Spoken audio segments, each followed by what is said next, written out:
여러분, 세상에서 가장 고요하고 평안한 모습이 있다면 어떠한 모습일까요?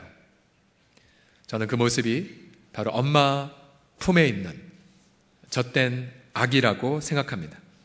여러분, 아기는 배고플 때 세상이 무너지도록 울다가 엄마가 아기에게 젖을 물리면 아기는 온 힘을 다해 젖을 빨죠. 아기의 이마에 땀이 송골송골 맺힐 때까지. 잠시 후 아기는 배가 부르면 스르르 잠이 빠지죠. 여러분, 그 순간 아기의 표정을 보셨습니까? 다 까먹으셨습니까? 아니면 주변에 우리 손주들이나 주변 이웃들 보면 그냥 그 표정 자체가 행복 그 자체죠. 때론 입맛을 다시기도 하고 무슨 꿈을 꾸는 듯한 그 표정. 여러분, 그 순간에 여러분, 세상에 아무리 폭우가 쏟아진다 한들 아기가 깨어날까요? 안 깨어날까요? 또 집안 청소하느라 문 다 열어놓고 진공청소기 굉음을 그 옆에 아무리 크게 들려준다 한들 아기가 깨어날까 안 깨어날까요? 깨어납니까? 안 깨어납니까? 안 일어나요. 안 일어나요. 오늘 다윗은 자신의 심령을 바로 이 젖된 아기가 엄마 품에 있는 것과 같은 것으로 비유하고 있어요. 2절을 보십시오. 같이 읽어보죠. 시작. 실로 내가 내 영혼으로 고요하고 평온하게 하기를 젖된 아기가 그의 어머니 품에 있음 같게 하였나니 내 영혼이 젖된 아이와 같도다. 여러분, 다윗의 마음이 얼마나 고요했으면 이렇게 표현했을까요? 우리가 아시다시피 다윗의 인생은 파란만장 그 자체였죠. 한때는 전쟁 영웅으로 인기를 한 몸에 받았지만 왕의 시기와 질투를 받아 도망자의 인생을 살았죠. 그래서 10대 후반부터 20대 시절을 다 날려버렸습니다. 또 청년 시절 집이 없어서 동굴 같은 등지에서 노숙 생활을 했고요. 또 자신이 신뢰했던 자에게 배반도 받았고, 또 자신이 낳았던 배다른 자녀들 사이에 이 성폭행과 칼부림이 있었던, 어떤 면에서 다윗의 인생은 우리 오늘날 현대인의 한국인들의 인생을 반영했다라고 볼 수 있죠.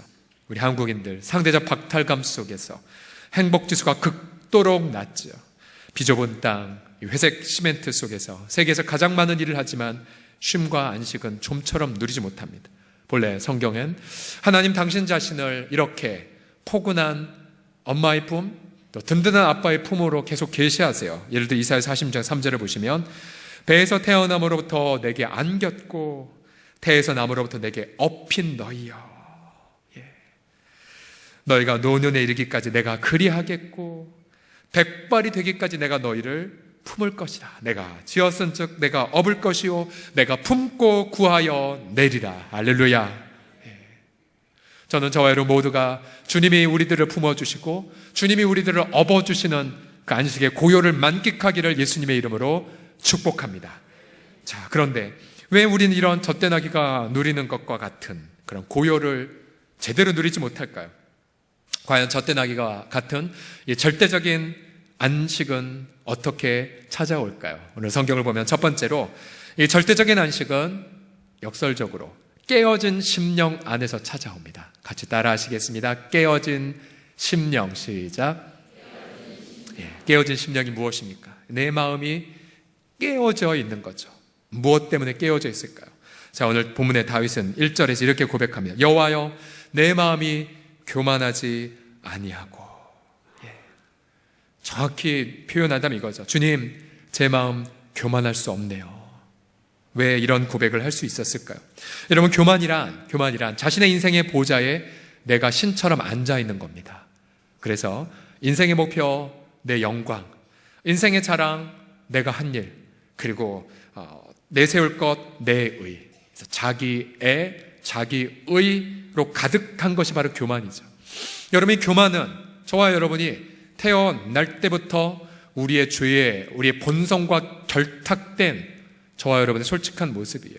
로마서 3장 10절을 보시면 기록된 바 의인은 없나니 하나도 없으며 깨닫는 자도 없고 하나님을 찾는 자도 없고 다 치우쳐 함께 무익하게 되어 선을 행하는 자는 없나니 하나도 없도다. 저도 그렇고 이 자리에 계신 모든 분들 날 때부터 죄 아래에 태어나 죄 아래서 죄를 짓는 자들이죠. 그러면 이러한 교만이 과연 어떻게 깨어질까요? 하나님은 우리의 인생 가운데에 가장 목표를 삼는 것이 바로 이 교만을 깨트리기 위하여 당신의 모든 열심을 다 감당하십니다. 다윗의 경우 그가 힘들 때에는 정말로 겸손하고 정말 깨끗하게 사는 것처럼 보이지만, 그러나 다윗이 왕이 되고 모든 것이 평안해지자 다윗의 실제 민낯이 사정없이 드러났죠.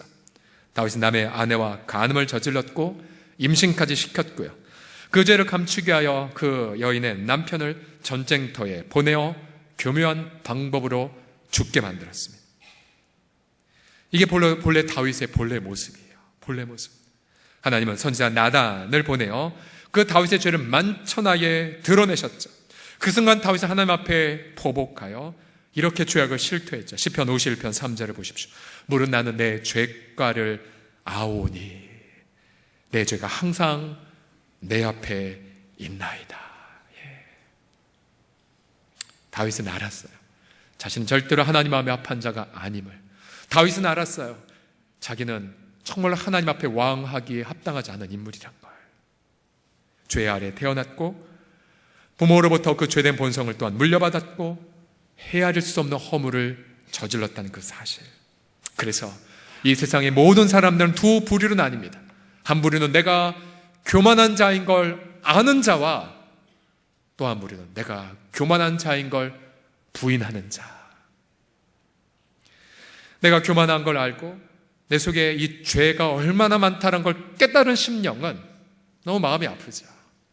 내 모습 때문에 아프고 내 자신을 보면 혐오스럽고 너무 가책이 되고 내가 지금 누리는 모든 은혜들 본래 내게 합당하지 않다라고 고백하는 그 심령, 깨어진 심령. 근데 이 깨어진 심령을 우리 하나님은 포근하게 안아주세요. 이게 바로 하나님의 사랑이죠. 예를 들어 누가복음 18장에 보면 예수님은 두 사람을 얘기합니다. 한 사람은 이 바리새라는 이 뜻 자체는 구별된 자라는 뜻인데요.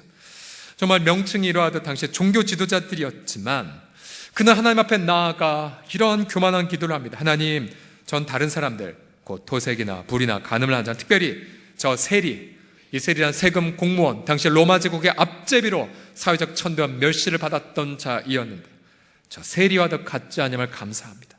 나는 일주일에 2번이나 금식하고 10분의 1의 소득도 헌금을 합니다 라고 자랑하죠. 그러나 이 그에게 의하여 천대를 받았던 세리 어떻게 기도합니까? 13절 누가복음 18장을 보시면 멀리 서서 감히 눈을 들어 하늘을 쳐다보지도 못하고 다만 가슴을 치며 이르되 하나님이여 불쌍히 여기소서 저는 죄인으로소이다. 이 두 사람의 기도에 대하여 하나님 어떻게 대하셨죠? 14절을 보시면 내가 너에게 이르는 이에 저 바리새인의 기도는 응답하지 않으셨고 바로 이 사람 하나님이여 저를 불쌍히 여겨주세요. 전 죄인입니다. 그 사람은 의롭다 하심을 받고 내려갔다고요. 바리새인은 자신의 의로 교만하게 나갔지만 그러나 이 세리는 내 자신의 의는 다 누더기와 같다는 걸 깨닫고 깨어진 심령으로 나아가자 하나님이 어떻게 하셨어요? 바로 당신의 의로 세리를 축복하신 것 아닙니까? 바로 자기를 높이는 자는 낮아지고 자기를 낮추는 자는 높아지리라.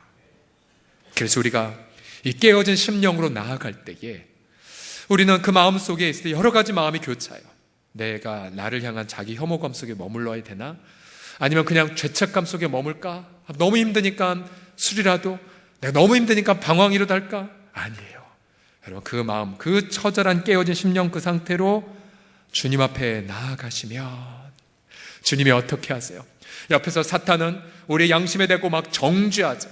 네가 그래도 뭐냐? 네가 그 짓을 행하지 않았냐 하면서 정죄하고 송사하지만 그러나 하나님께서는 우리에게 새로운 옷을 입혀주세요.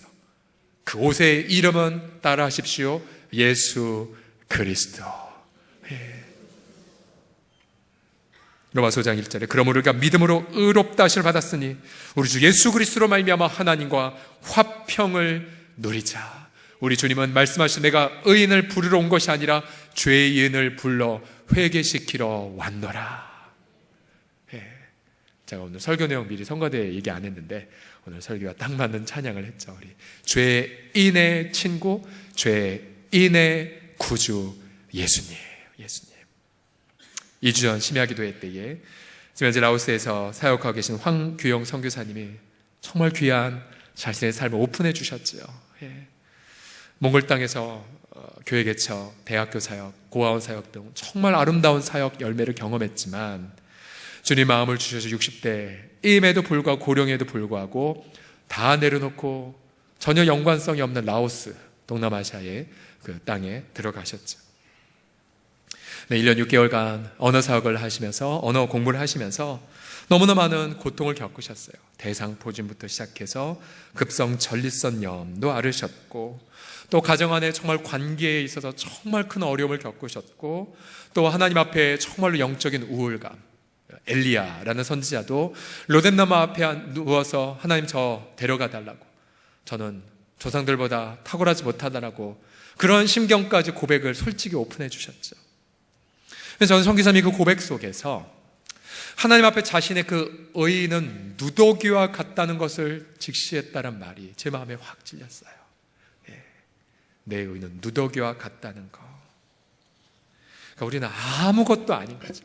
바울의 고백대로 만삭되지 못한 자, 성도들 가운데 말짝에 있는 자, 그리고 죄인의 괴수. 근데 너무 놀라운 것은 성경이 그렇게 자신의 처절한 깨어진 심령을 고백하면서 오픈하였을 때에 여러분 심야기도에 참석하신 뭘 경험하셨어요? 하나님이 새로운 권능의 말씀으로 선교사님을 통해 우리에게 기름 부어주시는 것을 충만히 경험하지 않았습니까? 깨어져 있는 심령 속에 포근케 우리를 감싸하신 하나님의 권능이 우리 가운데 임한다는 그 사실. 그러기에 여러분 겸손한 심령, 깨어진 심령은 다른 거 내세울 게 없어요. 다른 거 자랑하지도 않습니다. 어제 주님 앞에 나아가서 이 고백만 드려요. 고린도서 1장 30절 보시면 예수님은 하나님께로부터 오셔서 예수님만이 저의 지혜이십니다. 예수님만이 저의 의로움이십니다. 예수님은 나의 거룩이시고 예수님만이 나의 구속입니다. 할렐루야. 이 고백만 드려요. 만약 저와 여러분이 주님만으로 만족하지 않으시고 아니야, 주님의 십자가로는 좀 부족해, 뭔가 다른 게 필요하다라고 생각하는 그 순간 이미 우리 마음속에 우상이 있는 것이고 다른 나 교만의 거대한 성곽을 쌓아가는 거죠. 주님은 다시 우리에게 사랑의 매를 들으시고 다시 여러 어려움을 통하여 처절한 나의 민낯을 직면하게 하십니다. 그래서 누가 복이 있는 자입니까? 하나님, 저는 죄인 중에 괴수입니다라고 고백하는 심령, 바로 깨어진 심령, 여러분 깨어진 그 심령 속에 주의 품 안에 안기셔서 주님이 주시는 그 절대적인 고요와 평강을 누리시기를 예수님의 이름으로 축복합니다. 두 번째로 젖대나귀와 같은 절대적인 안식은 용서의 마음 안에서 체험됩니다. 함께 따라하시겠습니다. 용서의 마음. 시작.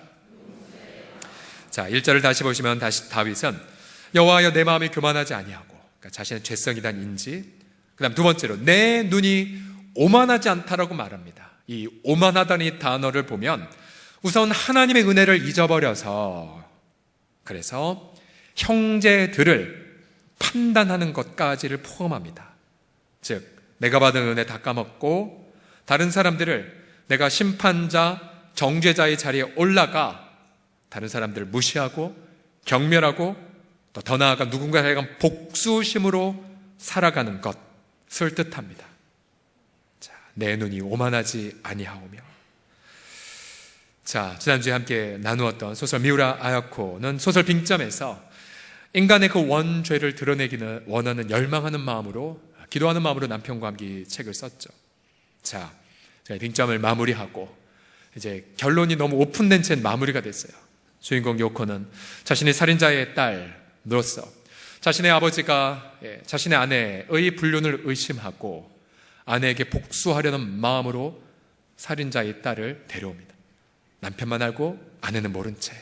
그러나 나중에 아내마저 알게 되자 그 살인한 자는 누구냐면 자신의 둘째 딸이 유괴당하고 살해가 당했거든요. 그래서 이 두 부부는 서로 간의 증오, 또 서로 간의 미움, 그리고 특별히 엄마는 요코를 용서하지 못한 채 넌 살인자의 자녀라고 말합니다. 이것 때문에 요코가 이제 약을 먹고 자살을 시도하는 것으로 마무리가 되죠. 제가 그 다음 결말이 너무 궁금했어요. 실제로 이 소설이 발표된 것에서 일본 독자들이 막 신문사에 전화해서 그 다음 이야기 좀 들려달라고, 어떻게 된 거냐고, 살 완전히 날아났냐고 막 그렇게 항의했다고 합니다.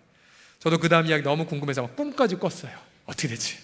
그래서 제가 지난주 토요일 날 서점 수소문에서 속 빙점을 얼른 사서 읽었습니다. 속 빙점. 자, 주인공 요코는 살인자의 딸이 아니었었어요.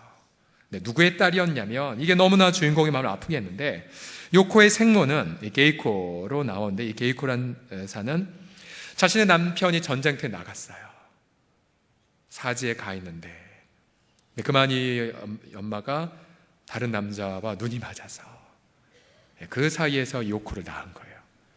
그거를 감추기 위해 남편 몰래 시댁 몰래 고아원에 갖다 놨고, 거기서 자란 딸이 바로 요코였습니다. 요코는 자신의 생모가 남편을 배반한 채 자신을 낳았고 자신을 버렸다는 사실에 분개하죠. 그래서 속 빙점의 중요한 테마는 바로 요코는 절대로 생모를 용서하지 못합니다. 그리고 자신의 주변 사람들의 모든 인간관계 불행의 원인이 바로 생모에 있다라고 정죄하죠. 그리고 요코는 자신의 생모를 용서하지 못하는 자기의 그 마음 때문에 더 괴로워해요. 맞잖아요. 누군가 이런 말 했죠. 용서하지 않는 자는 다른 사람이 죽기를 바라면서 사실은 자신이 날마다 독약을 마시는 심경과 같다고. 그게 바로 용서하지 않는 마음의 고통이지 않습니까? 지난주에 1만 달란트 빚진 자가 이 왕의 긍휼로 탕감을 받은 이야기를 들려드렸죠. 예수님은 계속해서 그 다음의 스토리를 이렇게 이어가십니다. 이제 1만 달란트의 빚, 무려 6조 원 이상의 빚을 탕감받은 자가 기쁨으로 집에 가다가 자신한테 빚을 진 자 약 100데나리온, 그러니까 약 100일간의 노동자의 품삯에 당하는 빚을 진 자를 만납니다. 어떻게 반응했을까요? 자신에게 빚진 자를 보고 화가 났고, 그리고 그의 멱살을 잡습니다. 그리고 빨리 갚으라고 위협합니다. 100데나리온 빚진 자는 불쌍히 여겨달라고 애원했지만 듣지 않습니다. 그리고는 분노한 채 심판할 감옥에 넣어버립니다. 이 소식을 들은 왕 어떻게 반응했습니까? 마태복음 18장 32절을 보시면, 이에 주인이 그를 불러다가 말하되, 악한 종아, 네가 빌기에 내가 네 빚을 전부 탕감하여 주었지 않냐? 내가 너를 불쌍히 여김과 같이 너도 네 동료를 불쌍히 여김 마땅하지 아니하냐 하고 그를 책망한 채 감옥에 다 갚을 때까지 감옥에 넣으라고 명합니다. 그러면서 주님의 준엄한 명령을 들려주시죠. 마태복음 18장 35절을 다 같이 읽겠습니다. 시작. 너희가 각각 마음으로부터 형제를 용서하지 아니하면 나의 하늘 아버지께서도 너희에게 이와 같이 하시리라.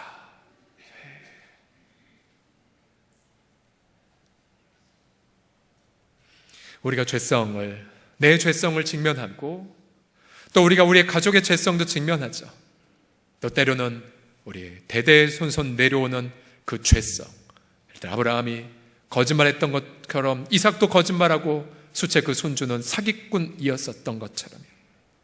근데 그런 이 죄의, 그런 불행의 그런 릴레이를 끊는 유일한 방법은 용서밖에 없어요. 내가 먼저 하나님 앞에 용서를 체험받고 또 내가 누군가에게 용서를 선언하는 거. 근데 만약 우리가 그런 마음을 품지 않는다면 우리는 누군가를 향하여 자꾸만 정죄하거나 또 경멸하거나 무례하게 행하게 됩니다. 여러분 다 보셨겠지만 약 한 달 전 어떤 유권대장 부부가 이 공관병들을 노예처럼 부린 것이 알려졌죠. 얼마나 지탄을 받았습니까? 문제는 그 장성내외가 어느 모 교회의 장로요 권사였고요.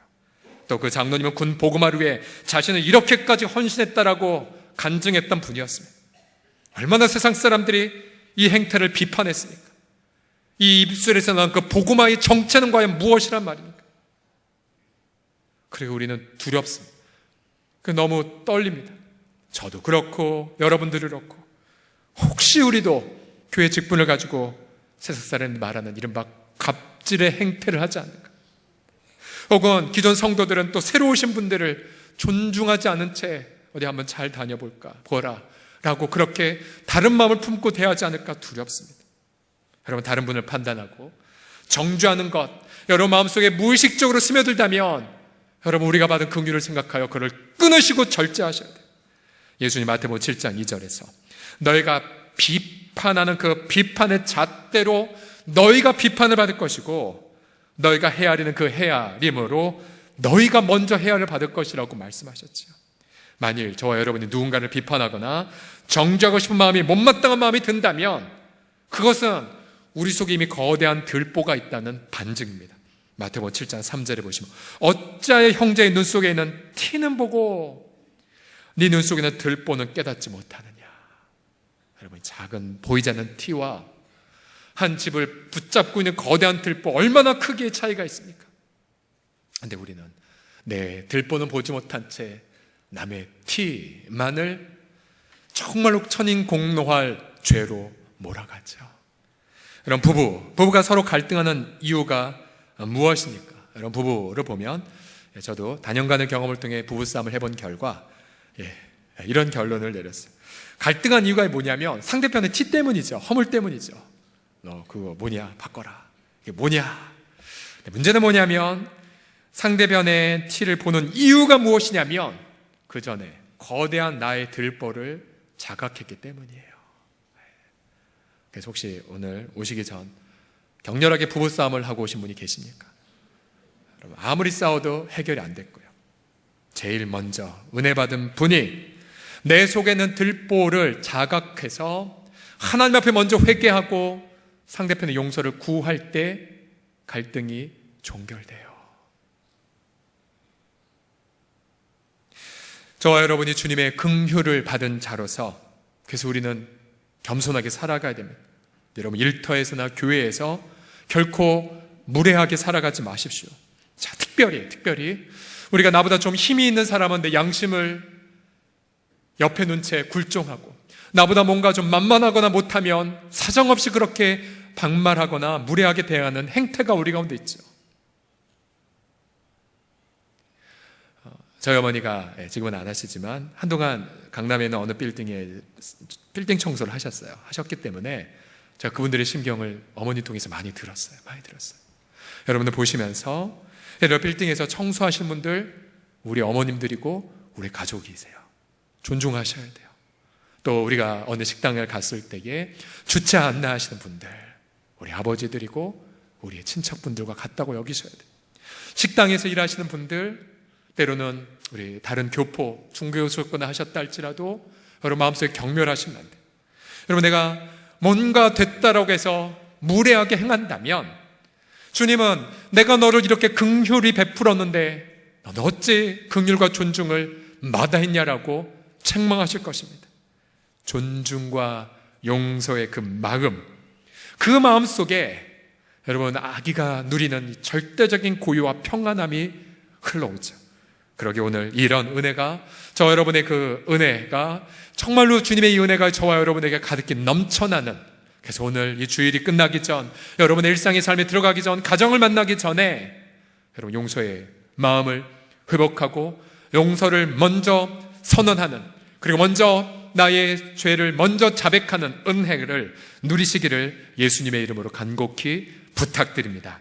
옆 사람 보면서 연습해 볼까요? 제가 먼저 존경하겠습니다. 시작. 제가 먼저 존경하겠습니다. 자, 마지막으로 젖된 아이가 누리는 절대적 안식은 겸손한 동행 안에서 경험됩니다. 함께 따라하시겠습니다. 겸손한 동행. 시작. 자, 다윗은 1절에서 마지막으로 이렇게 고백해요.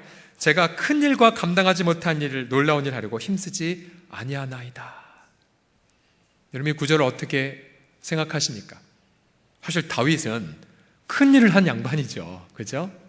열방을 정복했고 왕이고 또 성전을 위한 막대한 물자를 비축하고 감당하지 못할 놀라운 일을 한 양반이에요. 근데 그 양반이 이러한 고백을 하다니. 그러나 다윗의 인생을 묵상을 해보면 그는 단 한 번도 왕이 되고자 한 마음이 없었어요. 그죠? 그는 단 한 번도 골리앗을 멋지게 무너뜨려 영웅이 되겠다는 생각하지 않았습니다. 그저 그는 전쟁터에 아버지 명령대로 가보았더니 웬 장수가 나와서 하나님의 이름을 모욕하고, 그러면서 다윗은 생각했죠.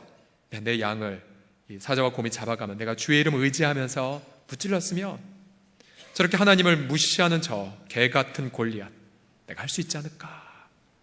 순전한 그런 마음으로 주님과 동행하는 마음으로 갔을 뿐이었었어요. 다윗은 주님과 겸손하게 동행을 했고, 동행하다 보니 자신의 인생의 뒤안길에 나타난 게 뭐예요?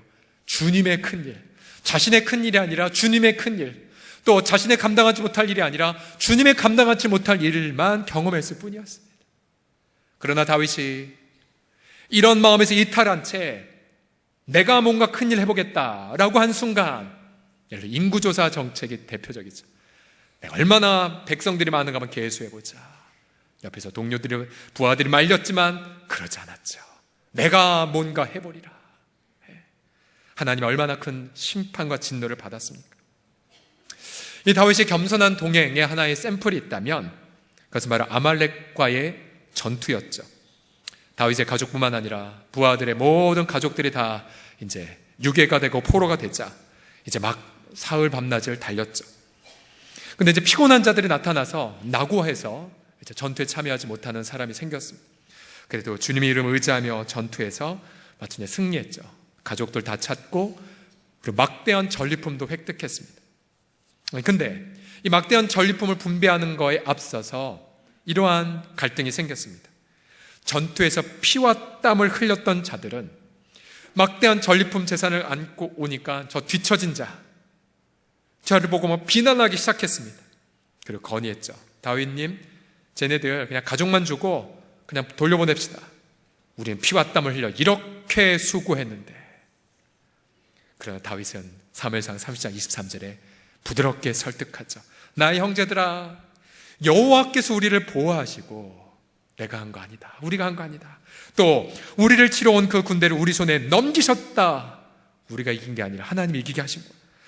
또 그가 우리에게 주신 전리품들 우리가 획득한 것이 아니라 하나님이 주신 것들을 너 이렇게 할 수 없어.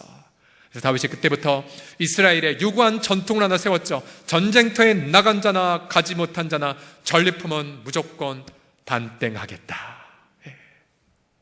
이게 바로 겸손한 동행이에요. 겸손한 동행. 얼마 전 제가 한 지체에게서 정말 아름다운 고백을 들었어요. 그는 자신의 인생을 늘 계획해만 살았던 분이에요. 몇 살까지는 이거 하고 몇 살까지 이거 하고 이거 한 거에 근거해서 그 다음 점프한다. 근데 하나님은 그에게 생각지 못한 고난의 광야를 허락하셨어요. 어떤 고난의 광야였냐면 자신이 가장 잘하는 걸 할 수 없었어요. 그리고 라반 같은 악덕 고용주를 만나 심한 어려움을 겪었습니다. 밑바닥까지 내려갔고 그 속에서 자신의 교만이 무엇인지를 보았고 주님 앞에 엎드려 겸손히 구했습니다. 자신의 부르심, 자신의 소명이 무엇인지를 진지하게 성찰하고요. 그러자 그에게서 처음으로 터졌던 고백이 무엇이냐면 하나님, 모든 것에 감사합니다. 이 고백과 더불어 자신이 그동안 가지고 있었던 인생의 시간표를 포기했어요. 저한테 이렇게 고백했어요. 목사님, 모든 것이 감사할 뿐이고 저 제 시간표 다 내려놓았어요. 다 내려놓았어요. 그냥 주님 인도하시는 대로만 살겠습니다 라고 환하게 웃는데, 저는 그 고백을 보고 이제 됐다, 하나님이 저분을 마음껏 사용하시겠구나 라는 생각을 했어요. 어제 토요일 아침에 우리가 블레싱 파주 섬겼던 교회 중에서 남북중앙교 목사님이 이러한 문자를 제게 보내주셨어요. 목사님, 지난 주일 우리 교회 안수 집사가 이런 기도를 했습니다. 하나님, 저 홍성교회처럼 통일에 힘쓰는 헌신된 교회가 되게 하여 주옵소서 라고요. 저는 그 문자를 보고 부끄러웠어요. 사실 우리가 한 거 아무것도 아니잖아요. 그죠? 그러나 하나님은 아무것도 아님에도 불구하고 그저 주님 앞에 주님이 가라 했으니까 겸손하게 따라갔던 여러분들을 통하여 한 교회 공동체를 새롭게 일깨운 하나님의 일을 이루셨다는 그 사실이요. 그래서 우리는 젖된 아기가 엄마의 품에 있음과 같이 주의 품 안에 안식할 때에 무엇 때문에 더 기쁘냐면, 나는 아무것도 아닌데 내 인생의 뒤안길에 하나님의 큰 일이 가득할 때, 내가 아니라 또 내 인생의 뒤안길에 하나님의 감당할 수 없는 일들로 가득할 때 우리 기쁠 수밖에 없어요. 기쁠 수밖에 없어요. 내가 한 거 하나도 없는데 주님이 행하셨구나. 저는 이러한 은혜가 저와 여러분의 가정과 일터와 여러분의 자녀들의 삶 속에 가득하기를 예수님의 이름으로 축복합니다. 우리의 인생 속에 우리 가족들, 여러분 지난 한 주간 우리 성도들 가운데에 갑작스러운 가정의 질병, 큰 수술을 받으시고 또 예고 없이 찾아온 사고, 그 일터의 어려움들, 함께 그 현장을 받아가면서 함께 우리가 울고 함께 간구를 했었죠. 인생이 원래 그래요. 인생은 고난이 많고 폭풍우가 불어닥칩니다. 그러나 그 속에서도 성도들의 한결같은 일관된 고백이 있었어요. 시모니 목사님, 어느 한 가정은 정말 엄청난 교통사고를 당해서 참 아픈 가운데 있지만 그 가정은 이런 고백을 합니다. 목사님, 그래도 소망이 있어요. 소망. 그들은 전능자의 품 안에 안겨서 자신 인생의 모든 시간표를 주 앞에 다 맡겨버렸어요. 이런 고백이죠. 주님, 높아져도 주를 위하고 낮아져도 주님을 위하게 하시고 살아도 주를 위하고 죽어도 주를 위하게 하소서. 사나 죽으나 주의 것, 나를 위해 죽으신 주의 영광만 나타나게 하여 주시옵소서.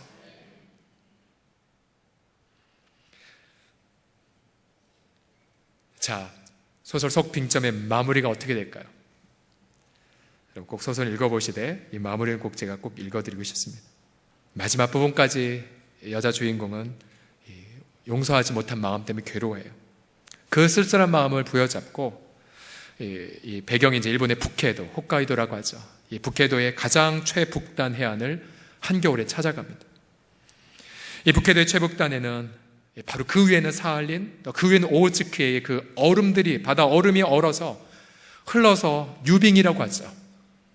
이 북해도의 최북단을 가득 이렇게 채운다고 합니다.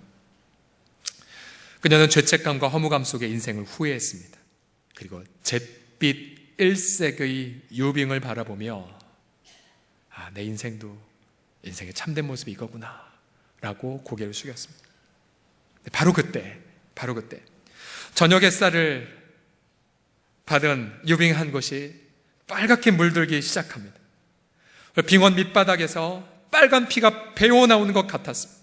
그 붉은 빛이 방울방울 얼음 위로 번져나갔죠. 유빙이 불꽃처럼 활활 타오르기 시작했습니다. 그때 그 주인공의 마음속에 빛이 한 줄기 비추는 것을 느꼈습니다. 하늘에서 떨어지는 피. 한 친구에서 들었던 그 복음의 내용을 그 빛 앞에서 깨닫습니다. 예수님이 십자가에서 흘렸다는 그 피를 보고 있는 듯한 감동, 그는 인간의 죄를 진짜 용서할 수 있는 하나님의 존재가 있다는 걸 깨닫고 하나님의 아들의 거룩한 생명으로 죄가 보상받을 수 있다는 사실을 깨닫고 그 자리에서 고백합니다. 주님, 모든 걸 용서해 주세요. 그리고 쫓아가 전화기를 들고 자신의 생모에게 자신의 용서의 마음을 전하기 위해 눈물을 흘리며 전화를 거는 것으로 마무리가 됩니다. 우리 사랑하는 성도들이여, 우리는 주님의 품, 전능자의 그 품 안에 안겼을 때에 생각지 못한 걸 발견해요. 그것은 바로 주님의 그 허리에 난 창자국. 저 허리에 난 창자국. 로마 군병이 십자가에서 주님이 죽었다는 걸 확인하기 위하여 창을 심장 깊숙이 찔렀죠. 그 순간 주님의 그 시신에서 물과 피가 쏟아졌습니다. 주님은 부활하신 후에 제자들에게 자신의 양손에 난 못자국뿐만 아니라 자신의 허리에 난 창자국을 보여주시고 만져보라고 말씀하셨지요. 우리는 그 주님의 품 안에서, 주님의 그 창자국 안에서 우리는 절대적인 고요를 누립니다. 그럼 오늘 이 예배 시간 믿음으로 그 창자국을 터치하죠. 그리고 그 창자국 안에서 우리 인생의 어떤 폭풍우가 우리 내적으로 외적으로 불어닥친다 할지라도 젖대 나기, 어미 품 안에 절대적 고요를 누리는 것 같은 평안을 이 시간 누립니다. 이 절대적 평안의 은혜를 주님의 그 은혜 안에서 만끽하고 체험하시기를 예수님의 이름으로 축복합니다. 기도하겠습니다.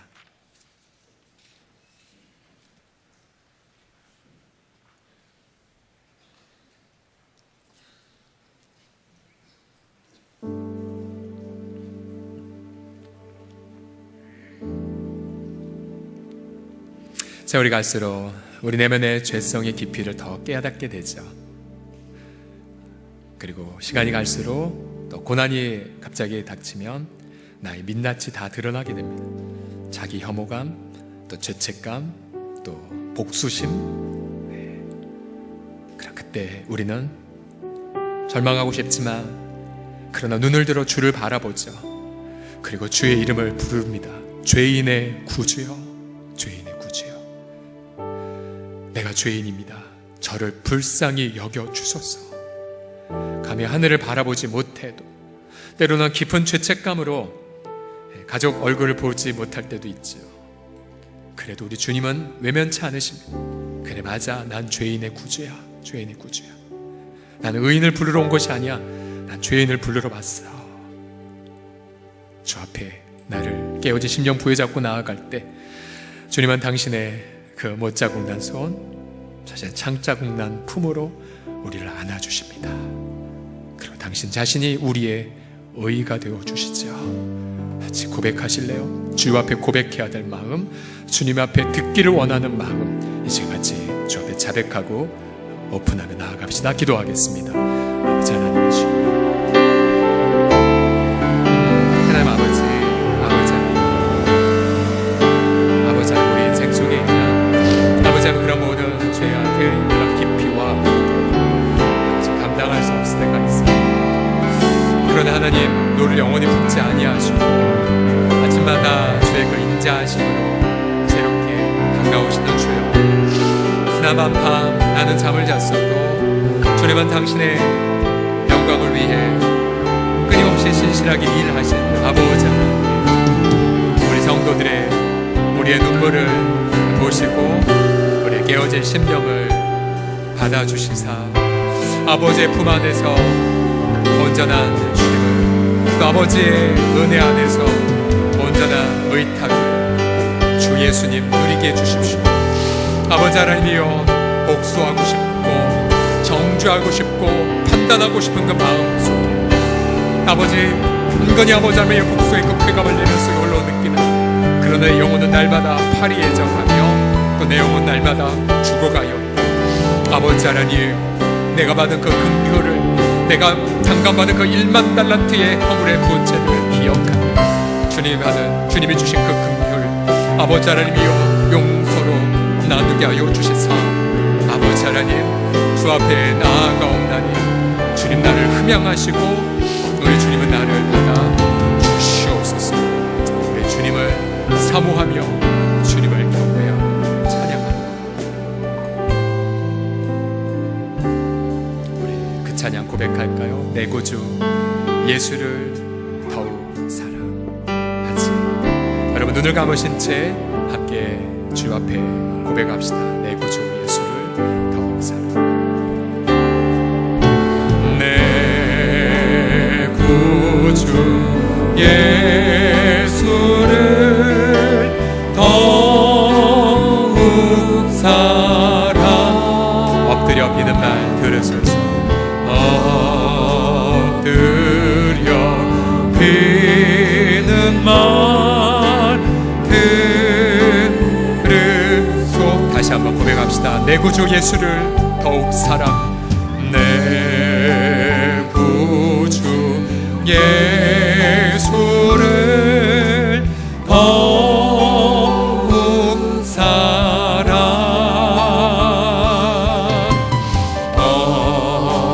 엎드려 비는 말 들으소서. 예수님만 붙잡으십시오. 내 진정 소원이, 내 진정 소원이 내 구주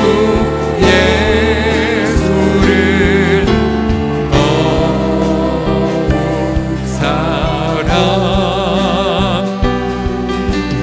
더욱 사랑. 이 시간 주 앞에 이러한 고백을 합시다. 하나님, 주님 앞에 제 인생의 시간표를 다 바칩니다. 내가 큰 일을 하려고 애쓰지 않을게요. 감당하지 못한 일을 하려고 힘쓰지 않겠나이다. 그저 날마다 주어진 길을 걸어가며 주님과 동행하겠나이다. 세상에서 유명함을 추구하지 않겠고 그저 한 영혼 앞에 유명함을, 감동을 추구하고 아버지 하나님이 정말로 외적인 허울뿐인 허세를 추구하지 않고 소중하게 하나님 아버지의 마음을 품는 곳에 내가 가고 아버지의 마음을 품는 그런 삶을 살겠나이다. 우리 같이 이 기도 우리 주 앞에 드리겠습니다. 기도합시다. 아버지 하나님, 주 예수님, 우리 주 아버지 하나님, 우리 속에 허세가 있고 허영이 있음을 인정합니다. 특별히 아버지 그것이 교회란 이름으로 또 아버지 그것이 다른 종교적인 이름으로 포장되어 우리를 아버지 외식에 빠지게 만들고 또한 우리가 주님 앞에 아버지 하나님의 잘못된 기초로 서게 만드는 유혹이 있음을 인정하여 우리 주 아버지 하나님 모든 허영을 내어버리고 외식된 삶을 마스크를 다 벗어버리지 아버지 하나님 언제나 정직한 그 양심으로 주 앞에 나아가며 아버지 하나님이요 그렇게 주 앞에 드려지고 우리 아버지 하나님이요 우리 인생의 걸음 주님과 함께 동행하는 것 하나님과 함께 겸손하게 나아가는 그 삶 주님 그러한 은혜들을 경험하는 우리 모두가 되게 하여 주시옵소서.